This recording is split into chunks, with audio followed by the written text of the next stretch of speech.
அன்பான மக்களே, நம்மளோட மகாநதியில் நாளைக்கான ப்ரொமோவுக்காக யாரெல்லாம் வெயிட் பண்ணிட்டு இருக்கீங்க அப்படின்றத கமெண்ட்ஸில் சொல்லுங்கள். ப்ரொமோ நாளைக்கு எப்படி வரும் அப்படிங்கிறத இன்றைக்கி பார்க்குறோம். என்ன அப்படின்னு சொல்லி பார்த்தீங்க அப்படின்னா, காலையில் நம்ம ரைட்டர் சார் ஒரு போஸ்ட் போட்டிருந்தார் இல்லையா, விஜய் ஒரு ஃபோட்டோவை பார்த்து ஃபீல் பண்ணிட்டு உட்காந்துருக்காரு. அது ஒன்றே ஒன்று தான், கூட எதுவுமே கிடையாது. அது மட்டும்தான் ஒரு போஸ்ட்டாக போட்டிருந்தாங்க. அதில் நிறைய பேர் நிறைய அதில் கெஸ் பண்ணியிருந்தோம். ஆனால் காலையில் காவேரியாக இருக்குமோ இல்லை யாராக இருக்குமோ, அவங்க அம்மாவாக இருக்குமோ, அந்த மாதிரிலாம் நிறைய நம்ம அதை பற்றி டிஸ்கஸ் பண்ணோம். அப்போ நாளைக்கு ப்ரொமோவே இதுதான் ஹைலைட்டாக வரப்போகுது அப்படிங்கிறது. விஜய் ஃபீல் பண்ணிவிட்டு அழுறது மட்டும்தான் ஹைலைட்டாக வரப்போகுது. நாளைக்கான எபிசோடில் காவேரி சாவியை கொடுத்துட்டு கண்டிப்பாக வீட்டை விட்டு போயிடுறாங்க அப்படிங்கிறதான். ஆனால் இதில் ட்விஸ்ட் என்னன்னு பார்த்தீங்கன்னா, விஜய் கிட்ட கொடுக்குறாங்களா இல்லை தாத்தா கிட்ட கொடுக்குறாங்களா அப்படிங்கிறது. அது மட்டும்தான். அதில் விஜய் காவேரி போனதுக்கப்புறமா விடுங்க தாத்தா போகட்டும், தாத்தா சொல்லுவார், விஜய் காவேரி இருக்க சொல்லு அப்படின்னு சொல்லுவார். அப்போ விஜய் சொல்லுவார், விடுங்க தாத்தா போகட்டும், அவள் போகணுன்னு தான் முடிவு பண்ணி சாவியை கொண்டு கொடுத்துருக்கா, அதனால் அவளை நம்ம இருக்க சொல்ல வேண்டாம், போகட்டும் காவேரி அப்படின்னு விஜய் அந்த ஒரு வார்த்தை சொல்லுவார். சொல்லிவிட்டு மேலே பயங்கரமாக ஃபீல் பண்ணுவார். என்னை நீ வேணான்னு நினச்சிட்டியா காவேரி, நான் உனக்கு வேணான்னு நினச்சி நீ சாவியை கொடுத்துட்டு போயிட்டியா அப்படின்னு சொல்லிட்டு பயங்கரமாக ஃபீல் பண்ணி அழுதுகிட்டு இருக்காரு. அழுதுகிட்டு இருக்கும்போது இந்த ஃபோட்டோ எடுத்து வச்சுருக்காரு. இது யாரோட ஃபோட்டோ அப்படின்னு காட்டல, ஆனால் பின்னாடி தான் இருக்குது. ஆனால் யாரோட ஃபோட்டோ அப்படின்னு தெரியல. அம்மா ஃபோட்டோவாக இருக்கும் அப்படின்னு இருக்குமா அப்படின்னு, ஆனால் அதுவும் தெரியல. அது சான்ஸ் இருக்கா அப்படின்னா, குட்டி ஃபோட்டோவாக இருக்கிறதுனால ஃபேன்ஸ்லாம் அதை கெஸ் பண்ணியிருக்காங்க. ஆனால் குட்டி ஃபோட்டோவாக இருக்கிறதுனால அது என்னமோ தெரியல. ஆனால் காவேரி போனதுக்கப்புறமா பயங்கரமாக ஃபீல் பண்ணிவிட்டு உட்காந்து அழுகிறாரு விஜய். அப்போ தைரியமாக தாத்தாட்ட சொல்லிட்டு வருவார், விடுங்க தாத்தா நான் பார்த்துக்கிறேன் அப்படின்னு. அப்போ தாத்தா என்னடா இப்படி ஆயிடுச்சு அப்படின்ட்டு அவரும் ஃபீல் பண்ணிட்டு இருப்பார். காவேரி போயிடுவாங்க. போனதுக்கப்புறமா தான் அவங்க ஐயோ நம்ம தப்பு பண்ணிட்டு வந்துட்டோமோ அப்படின்னு ஃபீல் பண்ணுறாங்க. நம்ம விஜய்கிட்ட எதுவுமே பேசாமல் வந்துட்டோம், அவர் மனசை உடைச்சிட்டோமா, விஜய் நம்மக்கிட்ட ஏன் பேசலை,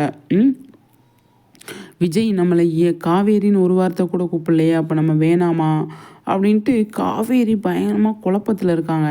அப்போ என்னாச்சு அப்படின்னு கங்கா கேட்குறாங்க. ஒன்றும் இல்லைக்கா அப்படின்னு சொல்லிட்டு பயங்கரமாக அழுதுட்டு வராங்க. அழுதுட்டு வரும்போது எல்லாருமே சைலண்ட் ஆயிடுறாங்க. ஆனால் சாரதாவும் பாட்டியும் தான் பேசிகிட்டே வருவாங்க. அதுவும் கூட காவேரி அமைதியாக தான் இருப்பாங்க. என்னடா அப்படின்னு சொல்லிட்டு. அப்போ கங்கா அந்த இடத்துல சப்போர்ட் பண்ணுவாங்க. நிவின் கூட காவேரிக்கு சப்போர்ட் பண்ணுறாரு. ஏன் விடுங்க, அவங்களே எதுக்கு ஃபீல் பண்ணிகிட்டு இருக்காங்கல்ல, விடுங்க அப்படின்னு பயங்கரமாக அவரும் சப்போர்ட் பண்ணுவார். அந்த இடத்துல காவேரி பேசினாலே அவங்க அங்கே ப்ராப்ளம் ஆயிடுது இல்லைங்க. அதனால் அவங்க பேசவே விட மாட்டுறாங்க. அதுக்கப்புறமா ஹோட்டலில் தங்கலாம் அப்படின்னு பேசிட்டு போகிறாங்க. பேசிட்டு போகும்போது நிவின் என் ஹோட்டலில் எல்லாம் தங்க வேணாங்க, எல்லாம் சேஃப்டி இருக்காது, காசும் அதிகமாகும், நீங்கள் என் வீட்டில் 2 நாள் தங்கிக்கோங்க, எங்கள் அம்மா இல்லை, எங்கள் அம்மா எங்கள் அப்பா பார்க்குறதுக்கு கொடைக்கானல் போயிட்டாங்க, அதனால் 2 நாள் நீங்கள் தங்கிக்கோங்க, தங்கிக்கிட்டு அங்கேருந்து நம்ம வீடு பார்த்து நம்ம போயிடலானே அப்படின்னு சொல்லும்போது, என்னடா சொல்கிற, அம்மா என்ன பண்ணுறது, ஆனால் எனக்கு பயமாக இருக்குது அப்படின்னு குமரன் சொல்லுவார். அப்போ இல்லைண்ணே அம்மா வர லேட் ஆகும் அப்படின்னு சொல்லுவாங்க நிவின். அதுக்கப்புறமா சாரதா சொல்லுவாங்க, இல்லை தம்பி சரி வராது, நாங்கள் வாடகை வீட்டுக்கே போகிறோம், இல்லாட்டி கொடைக்கானல் போகிறோம் அப்படின்னு சாரதாவும் சொல்லுவாங்க. அப்போ இல்லை நீங்கள் இப்போ உடனே நம்ம வீடு பார்க்க முடியாது இல்லையா, அதனால் கடையெல்லாம் ஜாமான்லாம் போட்டுட்டு அதுக்கப்புறமா நம்ம வீடு பார்த்துக்கலாம், நீங்கள் என் வீட்டில் தங்குங்க இப்போதைக்கு அப்படின்னு சொல்லிட்டு நிவினோட வீட்டுக்கு தான் கூட்டிகிட்டு போயிடறாரு நிவின். கூட்டிகிட்டு போயிட்டு அங்கே போயிட்டு வேணுங்கிறத பார்த்துட்டு ஸ்டே பண்ணிடுறாங்க. அப்போ காவேரி எங்கே தங்கியிருக்காங்க, கொடைக்கானல் போயிட்டாங்களா இல்லை எங்கேயா தங்கியிருக்காங்களா அப்படின்னு தெரிஞ்சுக்கணும். யாருக்கு, நம்மளோட விஜய்க்கு. அப்போ தெரிஞ்சுக்கணும்னு நினைக்கும் போது அவர் என்ன பண்ணுறாரு, தெரிஞ்சுக்கணும் அப்படின்னா யார் மூலியத்தில் நம்ம தெரிஞ்சுக்கிறது அப்படின்னு அவர் யோசிக்கிறாரு. யோசிக்கும் போது சரி நம்ம யாரையாவது நம்ம கேட்டு தான் தெரிஞ்சுக்க முடியும் அப்படின்னு சொல்லிட்டு அவர் தெரிஞ்சுக்கணும்னு நினைக்கிறாரு. நினைக்கும் போது காவேரி சென்னையில் தான் இருக்காங்க, அவங்க கொடைக்கானலுக்கு போகலை அப்படின்றத வந்து அவருக்கு தெரிஞ்சிக்க முடியுது. அப்போ வந்து மனசுக்கு நிம்மதியாயிடுது. காவேரி எங்கேயும் போகலை, அப்போ இங்கே தான் இருக்கா, விடுங்க பார்த்துக்கலாம் அப்படின்னு சொல்லிட்டு அவர் வந்து தாத்தாட்ட சொல்லிடுறாரு. சென்னையில் இருக்கிறதே போதும் தாத்தா, அவள் கொடைக்கானல் போகலைல, அதுவே எனக்கு போதும். நீங்கள் அவளை பற்றி யோசிக்காதீங்க, நான் பார்த்துக்கிறேன். நீங்கள் வந்து அதை பற்றி யோசித்து நீங்கள் டென்ஷன் ஆகாதீங்க அப்படின்னு சொல்லி விஜய் வந்து தாத்தாவை சமாதானப்படுத்திட்டு, எனக்கு வேலை இருக்குது தாத்தா, நான் வெளியே போயிட்டு வரேன் அப்படின்னு சொல்லிட்டு வெளியில் போயிடுறாரு விஜய் வெளியே போனோடனே தாத்தாவும் பாட்டியும் பேசிகிட்டு இருப்பாங்க. என்னங்க விஜயோட நிலமை இந்த மாதிரி ஆயிடுச்சு, காவேரி இருப்பான்னு நினச்சா அவள் வந்து சாவியை கொடுத்துட்டு போயிட்டா, அவள் வந்து என்ன பண்ண முடியும், நம்ம வந்து இருன்னு சொன்னாலும் இருக்க மாட்றா அப்படின்னு சொல்லிட்டு ஃபீல் பண்ணிகிட்டு இருப்பாங்க பாட்டி. அப்போ தாத்தா சொல்லுவார், விடுமா, எல்லாமே விஜய் சரி பண்ணிடுவான், சரி பண்ணி அவள் லைஃப்பை அவனே பார்த்துப்பான், நீ வந்து கவலைப்படாத, காவேரி வருவா, அவள் வராமலாம் இருக்க மாட்டா, இப்போ ஒரு நெருக்கடியில் இருக்கிறதுனால அந்த பொண்ணால் வர முடியல அப்படின்னு சொல்லி தாத்தா சொல்லுவார். என்னமோ போங்க, ஒரு பொண்ணை லவ் பண்ணி அந்த பொண்ணை கூட்டு வந்து வீட்டில் வச்சுருக்கான், இப்போ வந்து இந்த கல்யாணம் பண்ணிட்டு வந்த பொண்ணு விட்டுட்டு போயிடுச்சு. நிஜமாகவே விஜய் நமக்கு நினச்சி கஷ்டமாக இருக்குங்க, அவ்வளோ பாவமாக இருக்குது, என்ன வாழ்க்கை எப்படி தான் சரி பண்ண போகிறோமோ தெரியலையே அப்படின்னு சொல்லி பாட்டி வந்து சொல்லிகிட்ருப்பாங்க.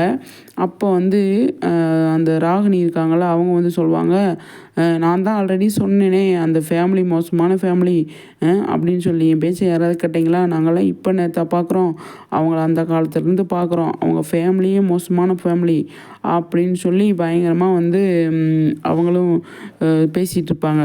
அப்போ பாட்டியும் தாத்தாவும் சொல்லுவாங்க, எல்லாமே எங்களுக்கு தெரியுமா, நீ ஒன்றும் சொல்ல வேணாம், வேலை ஏதோ அதை பார்த்துட்டு போயிட்டேரு அப்படின்னு சொல்லமே, அங்கே போய் பார்த்தா ராகினி வந்து என்ன பண்ணுறாங்க, அவங்க அப்பாவுக்கு பசுபதிக்கும் அன்புக்கும் ஃபோன் பண்ணுறாங்க. ஃபோன் பண்ணிவிட்டு, அப்பா அவங்க வீடை காலி பண்ணி போயிட்டாங்க, விஜய்கிட்ட வந்து சாவியை கொடுத்துட்டு போயிட்டாங்க, காவேரி கும்பல் இனி வராது அப்படின்ட்டு அவங்க ஒரு சந்தோஷத்தில் ஃபோனை போட்டு பேசிகிட்டு இருக்காங்க.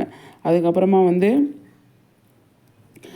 இல்லைம்மா சொல்ல முடியாது, இந்த குடும்பத்தை பிரித்ததில் நம்ம பிரித்தே வச்சிடணும், சேர்த்து வைக்கக்கூடாது அப்படின்னு சொல்லி பசுபதி வந்து சொல்கிறாரு. ஆமாப்பா, நீங்கள் சொல்கிறது கரெக்டு தான், அந்த மாதிரி தான் நம்ம பண்ணணும் அப்படின்னு சொல்லி வந்து அவர் சொல்லிகிட்ருக்காரு. அதுக்கப்புறமா வந்துட்டு இந்த பக்கம் வந்து பார்த்திங்க அப்படின்னா கம்ஃபர்ட்டாக இருக்காது அவங்களுக்கு வந்து, யாருக்கு, நம்மளோட காவேரி ஃபேமிலிக்கு. அப்போ இருக்கோமே அவங்க வந்து என்ன நினைக்கிறாங்க, நம்ம குமரனை கூப்பிட்டு, தம்பி நம்ம இங்கே ஒரு மாதிரியாக இருக்குது, நம்ம போயிடலாம் அப்படின்னு சொல்லும்போது, வீடு பார்த்துட்டே அத்தை, அங்கே வேலை முடிஞ்சிடும், நாளைக்கு வந்து பால் காய்ச்சிக்க சொல்லியிருக்காங்க அப்படின்னு சொல்லமே, சரின்னு சொல்லிட்டு பால் காய்ச்சிற வேலைக்கு ரெடி பண்ணிகிட்ருக்காங்க. பால் காய்ச்சி வேறு வீட்டுக்கு போயிடுறாங்க. அதாவது வேறு வீட்டுக்கு போனதுக்கப்புறமா வந்து விஜய் வந்து நிவின் வீட்டில் தங்கியிருக்காங்க அப்படின்னு தெரிஞ்சவர் வேறு வீட்டுக்கு போயிட்டாங்க அப்படின்னு வந்து தெரிஞ்சுக்கிறாரு விஜய். தெரிஞ்சிக்கும் போது அப்போ சரி வாடகை வீடு பார்த்து போயிட்டாங்க அப்படின்னு சொல்லி சொல்கிறாங்க. அப்படியா, சரி, எப்படி இருந்தாலும் காவேரி சென்னையில் தானே இருக்கா அப்படின்னு சொல்லிட்டு ஆஃபீஸ் வேலையாக வந்து ஆஃபீஸ் போயிறாரு. அங்கே போனால் அங்கே ஏற்பாடு பண்ணி வச்சது எல்லாமே வந்து அப்படியே இருக்குது. அதெல்லாம் எடுத்து பார்த்துட்டு பயங்கரமாக ஃபீல் பண்ணுறாரு. இந்த மாதிரியெல்லாம் அரேஞ்ச் பண்ணி வச்சுருந்தேனே, காவேரி இப்படி ஆயிடுச்சே, நான் என்ன பண்ண முடியும் அப்படின்னு சொல்லிட்டு பயங்கரமாக ஃபீல் பண்ணுறாரு. காவேரிக்காக நான் என்னோடய ஒய்ஃப்காக இவ்வளோலாம் பண்ணியிருந்தேன். அந்த மேனேஜர் இருக்கார் இல்லையா, அவர்கிட்ட வந்து ஷேர் பண்ணுறாரு. இந்த மாதிரி ஆயிடுச்சுங்க, என்ன பண்ண முடியும் அப்படின்னு சொன்னேன். என்ன சார் சொல்கிறீங்க அப்படின்னு சொல்லிட்டு அவர் வந்து சொல்லுவார்.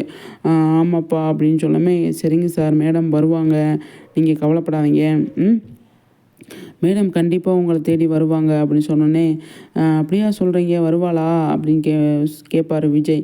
கண்டிப்பாக வருவாங்க அப்படின்னு சொல்லுவாங்க. அதுக்கப்புறமா வந்துட்டு அரேஞ்ச்மெண்ட்ஸ்லாம் வந்து நம்ம வந்து பண்ணியிருக்கோமே அப்படின்னு சொன்னோமே, அது அப்படியே இருக்கட்டும், காவேரி வருவாள்னு நீங்கள் சொல்கிறீங்கல்ல அப்படின்னு சொன்னோமே, அப்போ அங்கேருந்து ஒருத்தவங்க ஒரு ஃபைல் எடுத்துகிட்டு வராங்க. வந்த உடனே வந்து என்னாச்சு அப்படின்னு கேட்குறாங்க. சார், இதில் வந்து சைன் போடணும், நீங்கள் சைன் போட்டால் தான் இது வந்து நம்ம இது பண்ண முடியும் அப்படின்னு சொல்லி சொல்கிறாங்க அப்படியா சரின்னு சொல்லிட்டு கையெழுத்து போடுறாரு. கையெழுத்து போட்டோன்னே மேடம் கையெழுத்தும் இதில் தேவை சார் அப்படின்னு சொல்லி கேட்குறாங்க. மேடம் கையெழுத்தா எதுக்கு அப்படின்னு கேட்குறாங்க. ஆமாம் காவேரி மேடம் கையெழுத்தும் இதில் வேணும் அப்படின்னு சொல்கிறாங்க. அப்போ காவேரி ஆஃபீஸ் வரமாட்டா இனிமேல் அப்போ அப்படின்னு சொல்லி விஜய் சொல்வார். சொன்னதுக்கப்புறமா வந்துட்டு ஏன் வரமாட்டாங்க அப்படின்னு கேட்பாங்க. வரமாட்டாங்க, வேலையை விட்டு ரிசைன் பண்ணிடு, அதாவது வரமாட்டாங்க அப்படின்னு சொல்லுவார். அதுக்கப்புறமா வந்து ஐடியா அந்த மேனேஜர் தான் கொடுப்பாரு, மேடத்தை வர வைக்கிறதுக்கு ஒரு ஐடியா அப்படின்னு சொல்லிட்டு.